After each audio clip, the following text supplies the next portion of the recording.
think it was a journey which, if you look historically, 1976 really marked a complete different phase of the level of resistance. People whose minds were freed were not going to go back into the box. So after the Soweto uprisings, we had mass mobilization in the churches, on the factory floors, in the universities,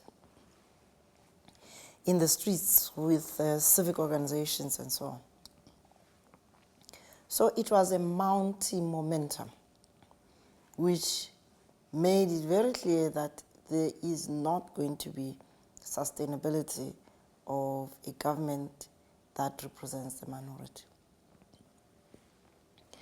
It is also the case that I was fortunate in 1988 to be invited by Mr. Mandela to meet him at Portsmouth prison because of these tentative moves to start the negotiations. They had moved them from Robben Island to Portsmouth prison. He invited me to come and meet him. Now you can imagine, this man had just been a historic figure. I'd never met him. I had no idea what it looked like. The pictures that we had were completely different from the person now, late in his years. He was in his 70s. But also, I didn't understand why he would want to talk to me. I wasn't a member of the ANC, either underground or above ground.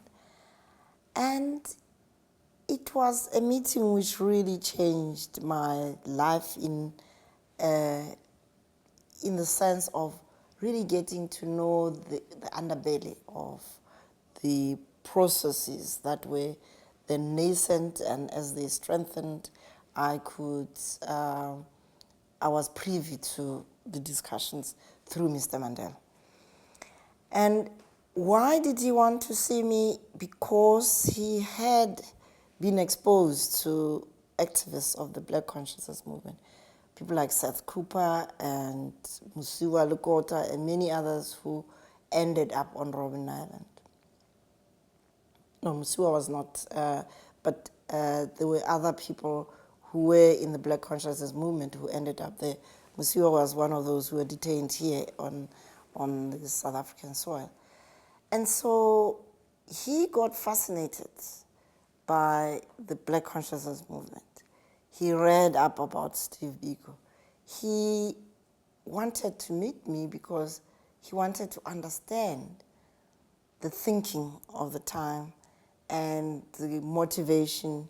But I think he also was aware that when change comes, South Africa is going to need all the talents to come together, regardless of political affiliation, to build the country that we want to be part of.